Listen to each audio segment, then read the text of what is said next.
Bonjour à tous, très chers frères pasteurs, serviteurs de Dieu, prédicateurs de l'Évangile. Vous êtes les bienvenus ce soir, on vous accueille dans cette réunion, ce moment que nous passons avec vous dans notre programme Leaders Live, notre deuxième session pour l'année. Et nous allons continuer à faire confiance au Seigneur pour l'œuvre du Saint-Esprit dans nos vies, pour qu'il nous montre clairement son plan, sa volonté, et que nous puissions être encouragés à mieux servir le Seigneur dans le ministère. C'est ça le but de ce programme Leaders Live. Et aujourd'hui, je vais vous parler sur le témoignage du pasteur. C'est-à-dire votre témoignage, le témoignage que vous avez, le témoignage que j'ai, que je peux partager, le témoignage que vous pouvez partager. Et je crois que c'est très important d'avoir un témoignage. Souvent, on demande aux chrétiens de témoigner, mais les pasteurs ne témoignent plutôt très rarement. Mais bon, donc, chaque pasteur, premièrement, doit avoir un témoignage personnel, c'est-à-dire le témoignage de sa personne, ce qui se passe en lui, ce qui s'est passé dans son cœur, dans sa vie. Parce que je crois que nous tous, depuis le jour où nous rencontrons le Seigneur, nous sommes nés de nouveau, je ne peux pas penser que nous sommes pareils comme nous étions le jour de notre nouvelle naissance. Il y a bien un travail de Dieu, il y a bien une œuvre de l'Esprit qui doit se passer dans notre vie, dans notre cœur, la main de Dieu. La manifestation du Saint-Esprit pour nous changer si nous le voulons bien, pour nous transformer à l'image de Christ, pour nous former, afin que nous puissions devenir vraiment un serviteur et pouvoir glorifier le Seigneur à travers notre vie, à travers ce que Dieu fait dans notre cœur. Je crois que nous tous, en tant que serviteurs de Dieu, nous avons vu des grands miracles où Dieu pourvoit à nos besoins. Nous avons vu des miracles de guérison dans notre vie. Nous avons vu l'intervention de Dieu dans nos vies pour recevoir toutes sortes de bénédictions. Tout ça, c'est très bien. Et bien sûr que tout cela porte gloire au Seigneur, glorifie Jésus, parce que c'est son intervention, parce que c'est lui qui a agi. Et donc, en témoignant ces choses-là, cela porte gloire à Dieu. Mais, combien plus important, combien plus profond, quand chaque pasteur peut témoigner du changement qui s'est passé et qui se passe dans sa vie. Quand je parle de changement, je parle de changement intérieur. Je parle d'une intervention du Saint-Esprit dans notre cœur. Je parle d'un renouvellement. Je parle d'une libération dans notre vie. Ce que nous étions et ce que nous sommes. N'y a-t-il pas plus grand témoignage pour glorifier le Seigneur quand un pasteur peut partager sa vie, ce qu'il était et ce qu'il est maintenant? Partager la puissance de l'intervention de Dieu.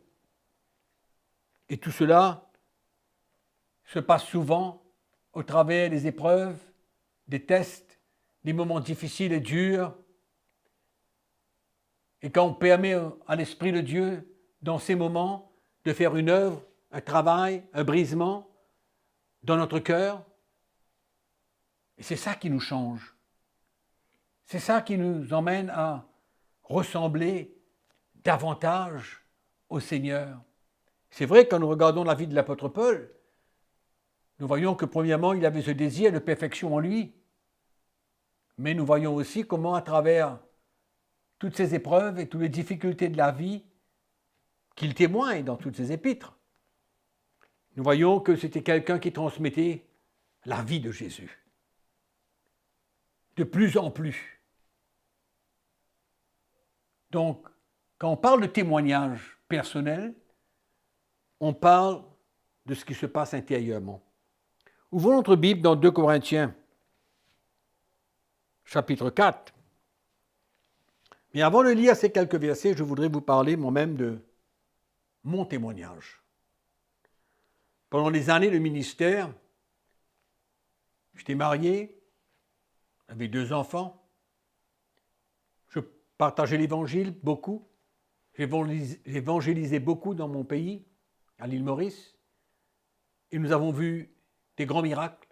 C'était le temps de mouvements charismatiques que beaucoup peut-être n'ont pas connu, mais c'était un mouvement de la manifestation de la puissance de Dieu. Nous avons vu des guérisons, le salut, des hommes et des femmes être sauvés, des guérisons extraordinaires. Tout ça, c'était glorifier le Seigneur. Tout cela, glorifier le Seigneur, bien entendu. Mais j'ai vu tout cela, j'ai expérimenté cela, mais par la suite, dans ma recherche, dans mon découragement, c'est là où j'ai commencé à comprendre que c'était important que le Seigneur puisse faire une œuvre profonde dans mon cœur. L'orgueil de la vie, l'égoïsme,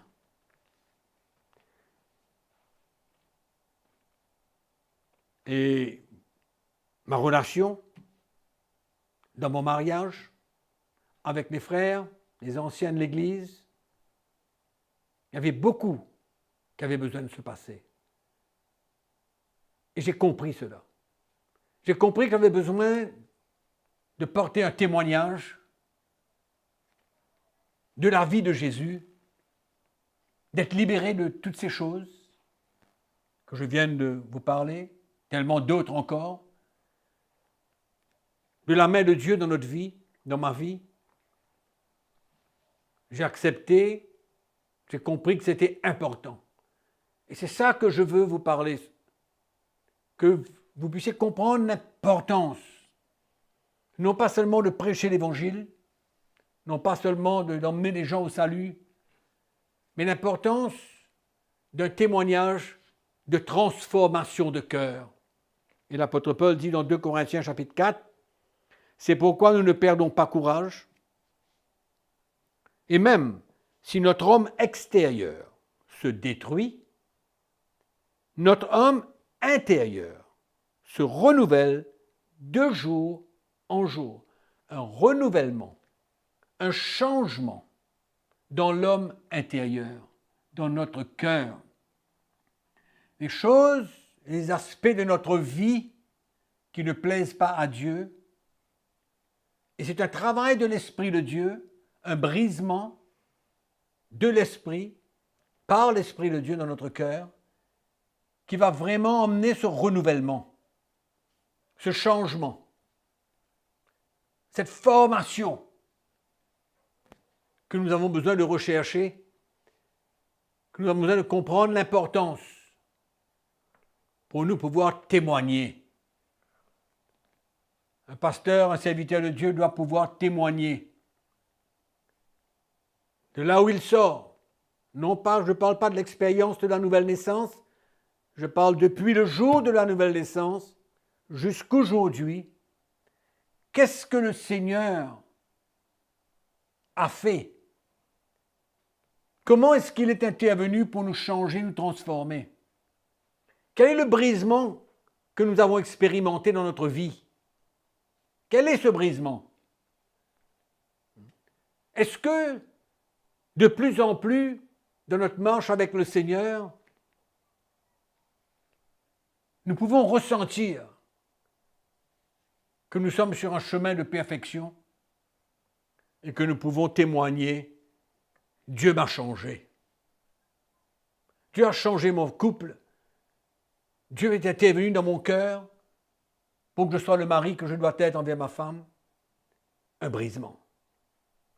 Dans mes relations avec les anciens, être prêt à pardonner, relâcher, se repentir, toutes ces choses que personnellement je ne connaissais pas pendant des années de ministère, mais je rends grâce à Dieu qu'il m'a éclairé. Et je comprends aujourd'hui que le témoignage est beaucoup plus puissant quand nous pouvons parler de l'intervention du Seigneur, de l'intervention du Saint-Esprit, de la main de Dieu dans notre vie, pour nous former, nous briser, nous changer, comme l'argile dans la main du potier. C'est cette œuvre de l'Esprit dans notre cœur que nous avons besoin de pouvoir témoigner. Et non seulement témoigner, mais que le peuple de Dieu puisse ressentir le changement dans notre cœur, notre caractère. Nous avons besoin d'un changement. Nous avons besoin d'une transformation intérieure. Et Paul dit au verset 17, « Car nos légères afflictions du moment présent produisent pour nous, au-delà de toute mesure, un poids éternel de gloire, parce que nous regardons non point aux choses visibles, mais à celles qui sont invisibles. » Donc ça, ces légères afflictions produisent pour nous, au-delà de toute mesure, un poids éternel de gloire. Pourquoi? Parce que nous avons permis à l'Esprit de Dieu, dans ces moments,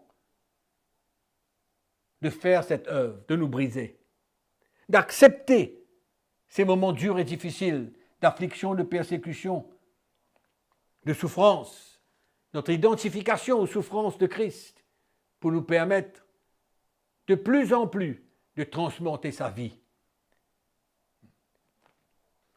Quand nous mourrons à nous-mêmes et que nous sommes prêts à perdre notre vie, c'est ça qui va emmener le changement. Mais quand nous préservons notre vie, quand nous gardons notre vie, nous ne permettons pas à l'Esprit de Dieu de nous changer, de nous briser, de nous former. Et c'est ça qui est important aujourd'hui. C'est ça le témoignage puissant qu'un pasteur doit pouvoir porter. Une grande différence entre une bénédiction, quand Dieu pourvoit, quand on n'a pas, quand Dieu guérit, tout ça c'est bien, ça rend gloire à Dieu. Je l'atteste et je le conçois. Mais l'œuvre du Saint-Esprit dans notre vie personnelle, ça c'est puissant. Et Paul, nous pouvons voir, quand nous lisons ses épîtres, comment il désirait. Il dit, je cours vers le but. Il dit, il n'est pas arrivé à la perfection. Mais il comprend que c'est quelque chose d'important. Il comprend que c'est le témoignage qu'il doit porter. Et nous avons besoin, nous aussi, d'avoir la même conviction, le même désir. Et quand Dieu fait cette œuvre dans notre cœur, quand sa main est dans notre vie, et qu'on le ressent, et que par la suite, on voit le changement dans notre cœur, on voit le changement dans notre vie, n'est-ce pas glorieux? N'est-ce pas un témoignage extraordinaire et puissant? Un serviteur de Dieu, un pasteur ne peut pas rester le même. Nous avons besoin de progresser dans notre marche, progresser dans notre maturité spirituelle. Et c'est ça qui rend gloire à Jésus. L'apôtre Paul, lui, il dit, dans 1 Corinthiens chapitre 11, il dit « Soyez mes imitateurs, comme je le suis moi-même de Christ. » Imitateur de Christ, c'est ça la vie de l'apôtre Paul. Et il encourage les chrétiens à être comme lui. Fallait-il que l'apôtre Paul ait expérimenté un changement extraordinaire dans sa vie? Fallait-il qu'il devienne un homme de l'esprit pour encourager les autres à le suivre? Parce que lui aussi, il a marché sur les traces de Christ. Il était prêt à s'identifier. Identifier sa vie à la mort de Christ, aux souffrances de Christ, afin de transmettre sa vie, de porter sa vie en lui. C'est ça qui était important pour l'apôtre Paul, et c'était un témoignage extraordinaire pour les chrétiens. De voir l'apôtre Paul, de voir sa vie, de voir la main de Dieu sur sa vie, de voir la grâce de Dieu sur sa vie, c'est beaucoup plus important que beaucoup de choses que nos yeux peuvent voir. Amen. Et la deuxième chose, c'est le témoignage de l'œuvre du ministère. Qu'est-ce que cela produit dans la vie du peuple de Dieu? Amen.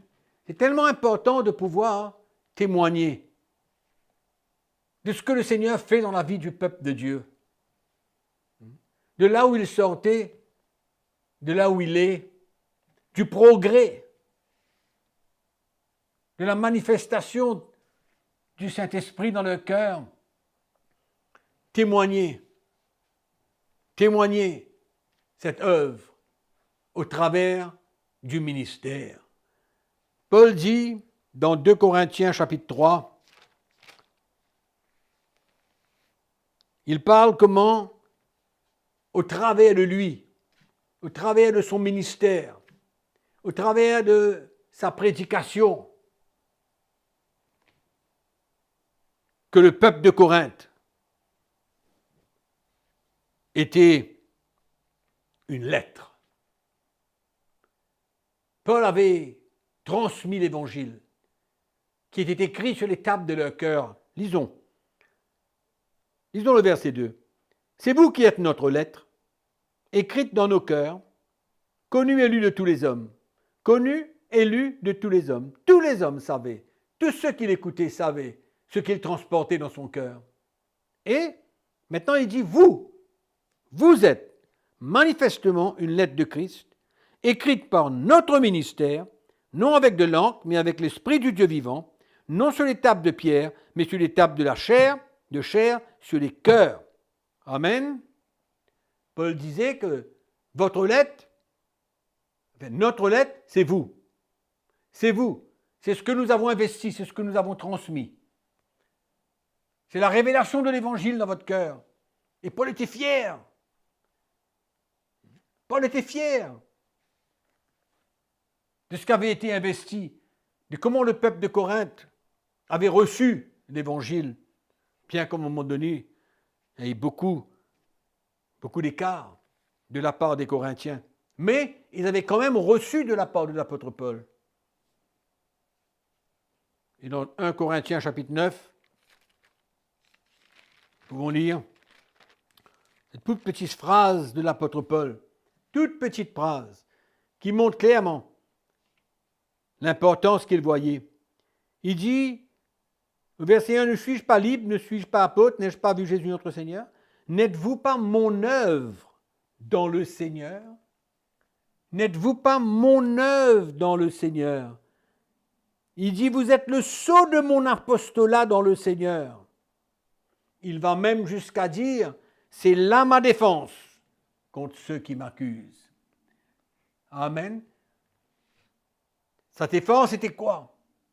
Sa fierté, sa gloire, son honneur était de voir le peuple de Dieu transportant la révélation de Christ dans leur cœur. Et un pasteur doit pouvoir témoigner de la maturité spirituelle, comment le peuple de Dieu a changé, comment le ministère a emmené un développement spirituel dans le cœur des chrétiens. Tellement important, amen, que nous, serviteurs de Dieu, pasteurs, prédicateurs, nous ayons un témoignage personnel d'un changement intérieur de cœur. Cela se ressent. Et deuxièmement, que le produit de notre ministère, c'est un peuple transformé. C'est un peuple qui marche de plus en plus dans la perfection, qui porte lui-même un témoignage de la gloire du Seigneur.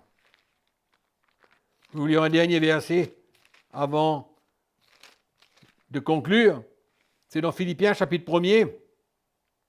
Paul dit au verset 3, « Je rends grâce à mon Dieu de tout le souvenir que je garde de vous, ne cessant dans toutes mes prières pour vous tous de manifester ma joie au sujet de la part que vous prenez à l'Évangile, depuis le premier jour jusqu'à maintenant. » Alléluia. Je suis persuadé, j'ai la foi dans mon cœur que celui qui a commencé en vous cette bonne œuvre la rendra parfaite pour le jour de Jésus-Christ. Alléluia. C'est important pour eux. Important pour un serviteur de Dieu. Et c'était sa joie. Comme je l'ai dit tout à l'heure, c'était sa gloire. C'était le sceau de son apostolat. Le sceau de son ministère. Et le peuple de Dieu doit devenir le sceau de notre ministère. Pas simplement être des gens qui parlent, mais de ceux qui ont goûté à la main de Dieu, à la manifestation du Saint-Esprit, qui transportent la vie du Seigneur, qui sont pleins d'amour.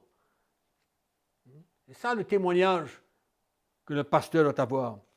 Le produit de l'évangile que nous prêchons est bien sûr le produit de notre vie personnelle. Pour conclure, je vais vous parler un petit peu de comment beaucoup de pasteurs cherchent des titres, cherchent d'être reconnus, et beaucoup d'entre eux qui ont des sites web, ils sont contents, ils sont heureux, ils se plaisent, parce qu'il y en a beaucoup qui les suivent sur leur site web. Mais ma question aujourd'hui, est-ce que cela est important? Est-ce qu'on peut vraiment se plaire juste parce qu'il y a des milliers de personnes qui nous écoutent nos messages? Moi, je peux vous dire que je connais des prédicateurs qui sont suivis par des dizaines de milliers de chrétiens, mais qui n'ont pas de témoignage d'une vie transformée. Ils prêchent souvent la puissance, mais qu'est-ce que Dieu fait dans leur cœur? Comment est-ce qu'ils grandissent spirituellement? C'est ça la question. Quel est notre témoignage? Est-ce que notre témoignage simplement se repose sur les gens qui nous suivent? Non. Ce qui est important, c'est ce que Dieu fait dans notre vie. Pour terminer cette session, je veux juste pendant quelques secondes encourager chacun d'entre vous à parler de notre conférence virtuelle internationale qui se tiendra en mai, comme beaucoup le savent, de pouvoir encourager les autres pasteurs, les préparer d'avance, bien que vous recevrez beaucoup de convocations, d'invitations, etc., dans le prochain mois, les prochaines semaines. Mais depuis maintenant, je vous encourage à partager, parler de cette conférence, inviter les pasteurs depuis maintenant. Et si vous connaissez des pasteurs dans d'autres pays, pas dans votre pays, mais dans d'autres pays, envoyez-nous leur adresse mail afin qu'on puisse les contacter et que nous puissions peut-être à travers eux pouvoir contacter d'autres pasteurs dans leur pays. Donc voilà, pour aujourd'hui, nous vous remercions d'avoir été présents et je vous souhaite une très bonne semaine en attendant de vous revoir dimanche prochain. Que la grâce du Seigneur soit avec vous et n'oubliez pas que nous vous aimons. Amen.